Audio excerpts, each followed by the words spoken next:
Olá pessoal, passando para gravar uma aula do próximo dia 26, é apenas uma prévia do que nós vamos abordar durante a nossa aula na sexta-feira próxima. Basicamente nós estamos numa segunda aula, tendo em vista o grave problema que aconteceu, problemas de interferência em excesso e vai por aí afora. Já gravei uma aula anteriormente, pretendo lançar para vocês e agora estou gravando essa também. Dentro do que a gente tem proposto para trabalhar, lerei o roteiro da nossa aula e falarei a respeito, abordarei alguns conceitos. Um item vai ser formação de comunidades e sociedades primitivas, seria um item, principais áreas da antropologia. Nós temos a física e a biológica, antropológica social, antropológica linguística e a arqueologia, que a gente já até abordou algumas coisinhas aí.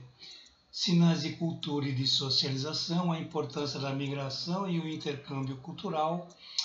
Um outro item, desenvolvimento neurológico, habilidades e organização cognitiva, desenvolvimento da linguagem e a capacidade de comunicação. E por último, primeiras civilizações e o conceito de cultura. Muito bom. Vamos lá. Formação das primeiras comunidades. Eu havia dito para vocês na aula passada, ou na primeira aula, de que o homem ele habita até a superfície da Terra há alguns milhões de anos, desde o seu primata até os dias atuais, ou seja, houveram aí alguns milhões de anos e dentro desse período o homem saiu de uma condição muito primitiva, animalesca, primitiva, para um homem mais sofisticado, mais qualificado, mais evoluído, né? Mas todo esse desenvolvimento, toda essa evolução teve que passar por processos de depuração, processos de conhecimento, processos de toda a ordem, até de consciência da própria existência do homem para chegar no estágio que chegou, não é?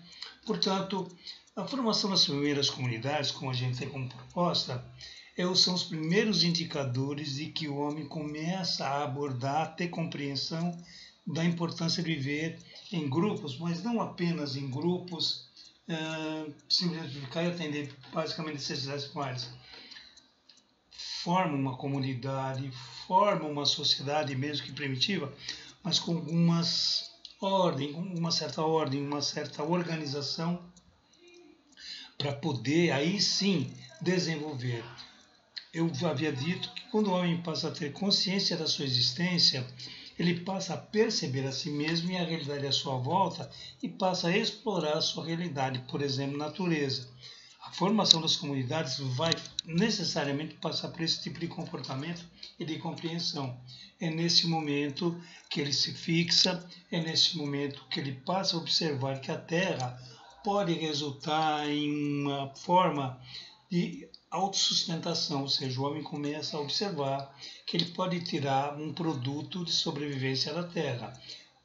Mas isso, ele tem que deixar o comportamento de nômade para se fixar, pegar os seus pares, formar a comunidade, estabelecer regras para aquela comunidade, um líder autoritário, líder dominador, pouco importa, mas percebe-se que o trabalho ali, ou de formiguinha, como se diz, ou de observação, ele começa a estabelecer uma certa ordem e a sobrevivência ela se torna um pouco mais facilitada, não fácil, facilitada. Ele não precisa mais sair, ele começa aí sim a construir moradias que eram bem precárias, mas eram moradias. Eles começam a estabelecer algumas, não só regras, mas estabelecer uma forma de se comunicar, uma linguagem. Eles começam a estabelecer algumas formas de linguagem. E isso reflete o quê? Toda a estrutura de uma comunidade, ou de vila, ou de uma sociedade primitiva, onde começa-se ali a estabelecer alguns papéis sociais, mas bem primitivo mesmo, legal? As principais, aí sim, à medida que vamos evoluindo, nós vamos deixando legados, nós vamos deixando histórias, nós vamos deixando evidências de que ali, naquela região, naquela localidade, existia uma determinada comunidade, não é? É o mesmo que hoje nós deixarmos heranças para os nossos antepassados, não é? Um exemplo que eu gosto de dar são pessoas que querem levantar histórico da família, né, origens. Então, tem lá os simbolismos, os brasões, né? Principalmente pessoal que é originário da Europa, que mora no Brasil, às vezes quer lembrar, pegar coisas antigas. Então, eles vão atrás de informações, de documentos, de artefatos, para comprovar se ele é ou não daquela linhagem, né? Não só pela bagagem genética. Portanto, quando a gente fala de indivíduos que deixaram, ou comunidades que deixaram legado, com o tempo eles foram se perdendo, foram deixados de lado, assim como nós hoje vamos deixar alguns legados que só algumas pessoas vão poder ter acesso daqui 200, 300, quem sabe 1000 anos, né? Mas são legados que serão deixados. Eu fico imaginando uma descoberta, como a gente pensa hoje, em relação ao computador e à máquina de escrever. Tem gente, uns jovens hoje, quando fala em máquina de escrever, eles não têm nem ideia do que seja. Então, é possível fazer um estudo da importância dessa máquina de escrever lá no passado. Assim foi, artefatos, material, documentos escritos que permitiram fazer um estudo, uma análise daqueles povos antigos. Diante disso, gente, a antropologia é uma ciência que ela pode se ramificar, se especializar. Assim como outras ciências que se ramificou, a antropologia se ramificou. Então ela tem a área física, depois eu quero ler para vocês, a biológica, também vou abordar, a antropológica social, que é essa que a gente está discutindo bastante, a antropologia linguística, que aí é uma relação do estudo, de artefatos, de documentos e da forma, aí sim, não se tem a linguagem, mas linguagem, digo, escrita, uma linguagem escrita que ficou. Exemplo, é a linguagem cuneiforme, né, até chegarmos à nossa linguagem mais próxima. É só basta a gente lembrar da escrita dos orientais, não? Que é bem diferente da nossa, e vai por aí fora. Então, bem rapidamente, gente, a antropologia física, eu já enviei esse texto para vocês, eu espero que vocês tenham tido acesso já a esse material aqui, tá bom? Deixa eu ver se eu localizo, deixa eu me ver aqui, ecológico,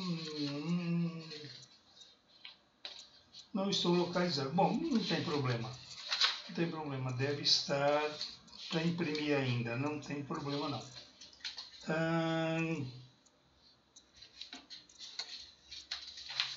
Vamos lá, física, não é?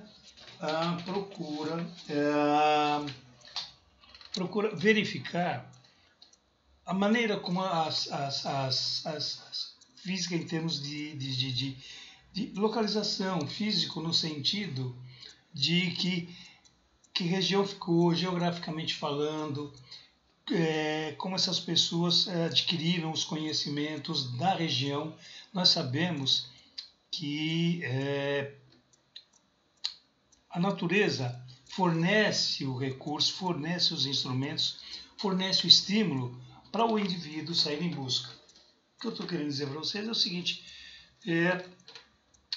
o meio estimula, o meio proporciona a busca, que é a chamada experimentação, que a gente já falou até do conhecimento humano. Ou seja, o homem, quando ele passa a ter consciência, ele não tem consciência só dele, da existência dele. Ele passa a ter a consciência do entorno, o que existe no entorno dele. E é uma condição física, é ambiente, é condições palpáveis, né?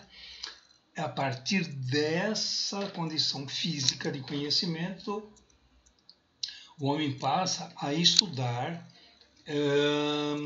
a sua existência e a existência dos objetos à sua volta, não é?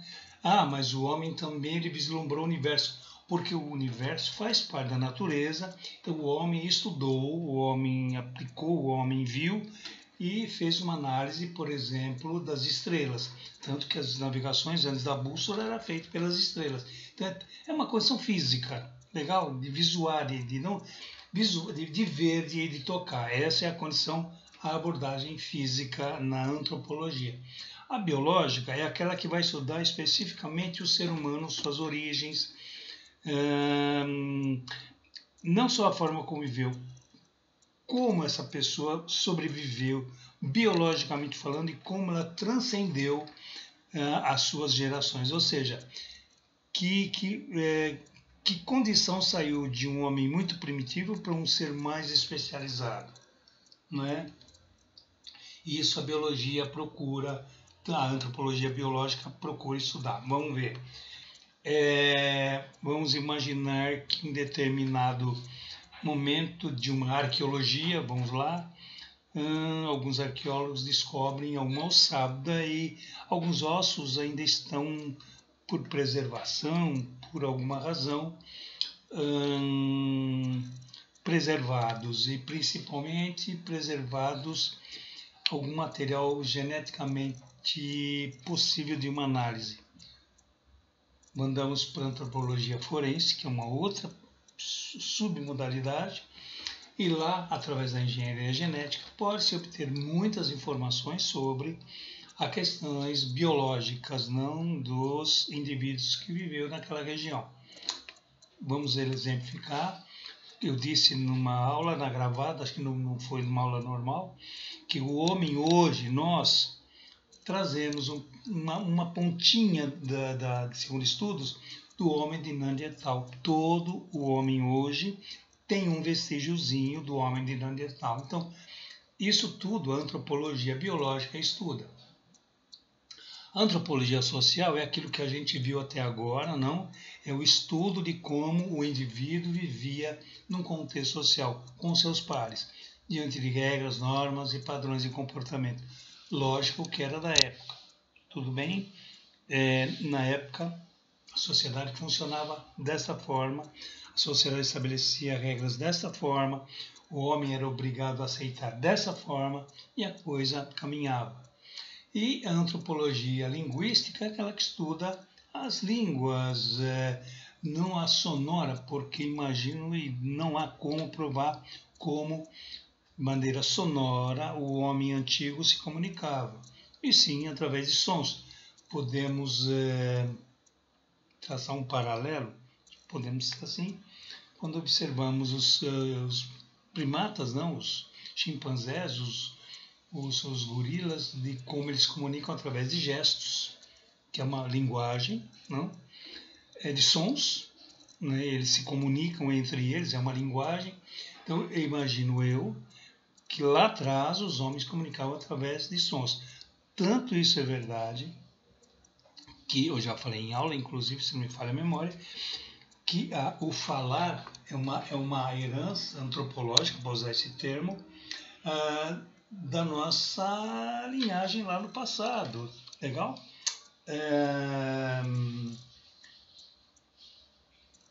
Nós trazemos da espécie o conceito da fala, a ideia da fala, não da língua a ser falada. Português, inglês, francês, italiano, não. Todo ser humano traz como herança a condição, a habilidade da fala. O que ele desenvolve, mediante a região, é a linguagem, o idioma do indivíduo. Portanto, a antropologia linguística, ela procura pegar o vestígio da linguagem escrita, vestígios, documentos da linguagem escrita pura e simples, símbolos, ícones dessa época. E a arqueologia, aquilo que eu já brinquei com vocês, o Indiana Jones é um bom exemplo de buscar artefatos, buscar documentos que comprovem como, de que maneira aquele povo, aquela nação, aqueles indivíduos viveram aquela época. É por isso mesmo que nós procuramos, através de sinais de cultura e de civilização, identificar a maneira como eles viviam. Claro, temos que guardar as devidas proporções, não? Se nós pegarmos uma tribo indígena aqui do Brasil, ou aborígenes da Austrália, eles estão bem atrasados. Da África, não vamos esquecer, sem preconceito. Eles vivem muito primitivamente. Ora, nós estamos no século XXI, onde o homem chegou na Lua. E a gente olha por aborígenes, a distância é imensa, culturalmente falando. Então, é como se eles parassem no tempo. Se eles podem ser um instantâneo, uma fotografia do que hoje eles vivem. Podemos jogar lá no passado, guardar as devidas proporções. Lá no passado, alguns milhões de anos, eles viviam em essência, basicamente dessa forma, né? Viviam da natureza, eles viviam em grupo, viviam em bando para sobreviver. E não vislumbravam status, por exemplo, não vislumbravam riqueza, não vislumbravam absolutamente nada, simplesmente viviam. Por isso, os sinais de cultura são indicador do desenvolvimento humano, que sai de uma condição primitiva, uma condição animalesca, se é que posso usar esse termo, para uma condição mais social, um indivíduo mais consciente da sua existência e da importância de viver em comunidade. Como dizem, sem guerra, sem briga, sem nada, um respeitando o outro, participando, convivendo no mesmo espaço. Isso é questão de socialização, é coisa de civilidade. Quando a gente ouve a música do John Lennon com o nome Imagine, a gente imagina aquela música sendo um mundo mais pacífico, um mundo mais justo, um mundo um pouco mais organizado, respeitoso, onde todos se respeitam, não existe qualquer tipo de preconceito. Então, nós vemos que a socialização do indivíduo vai passar por uma especialização, por uma depuração, que é o que vem acontecendo ao longo dos milhões de anos. Por essa razão, os sinais contribuem para entender como o homem veio, ao longo da sua existência, evoluindo, se desenvolvendo, tanto que na esfera biológica, já até abordei essa questão também, do homem até em termos de mudança biológica. O homem, como descendente de um primata, era peludo.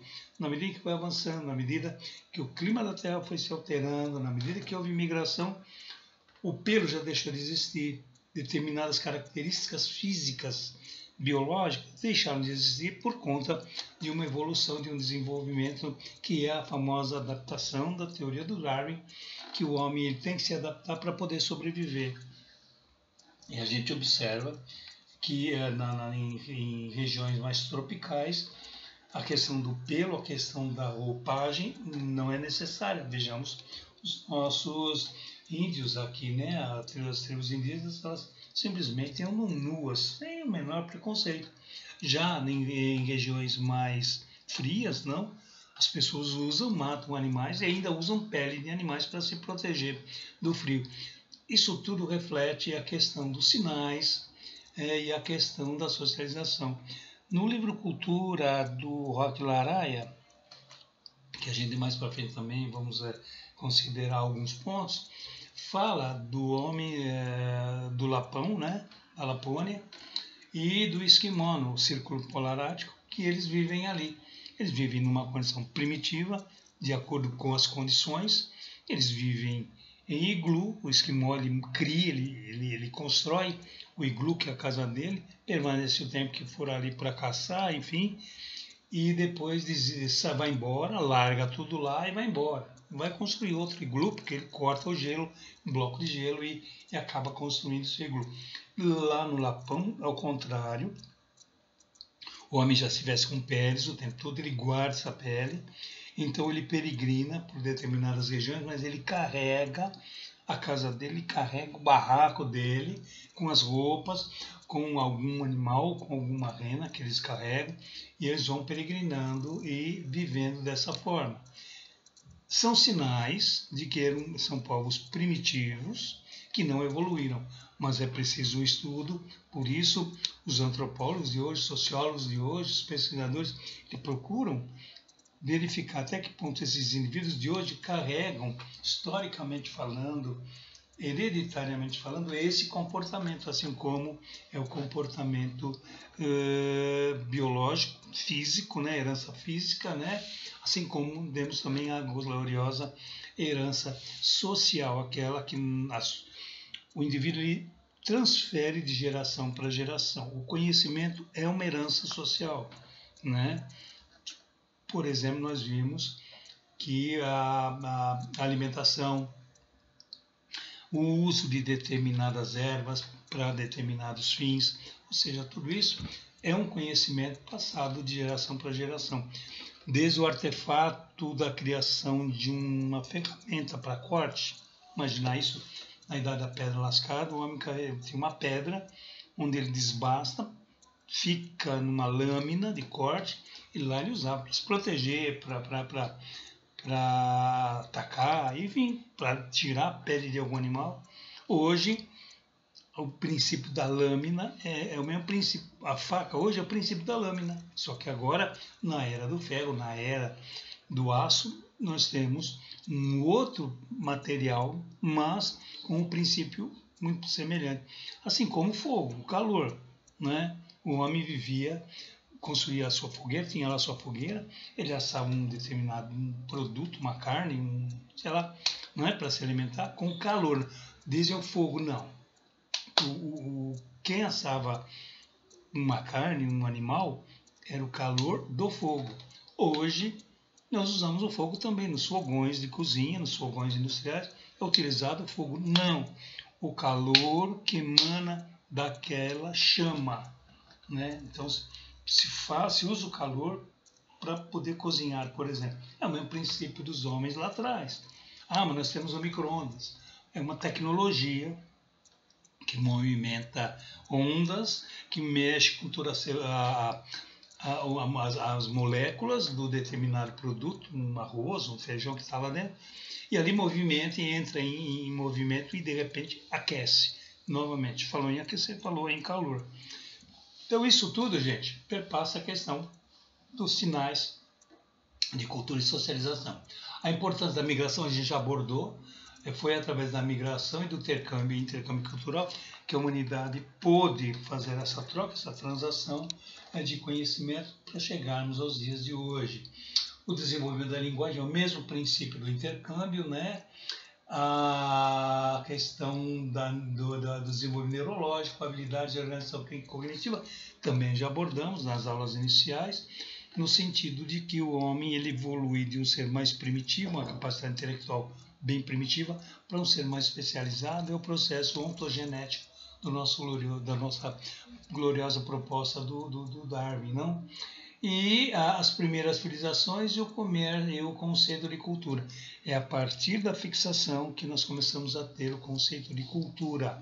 Ou seja, eu já começo a transmitir conhecimentos. Eu pego uma geração e passo conhecimento para essa nova geração. Essa geração vai estar fazendo o papel de agente multiplicador e agregando e somando outros conhecimentos para chegarmos nos dias de hoje. Em essência, pessoal, a aula foi isso. Vou abordar isso na aula do dia 24, dia 26, para a gente dar continuidade ao nosso semestre. Ok, gente? Até lá. Nos vemos aí na próxima aula. Um grande abraço.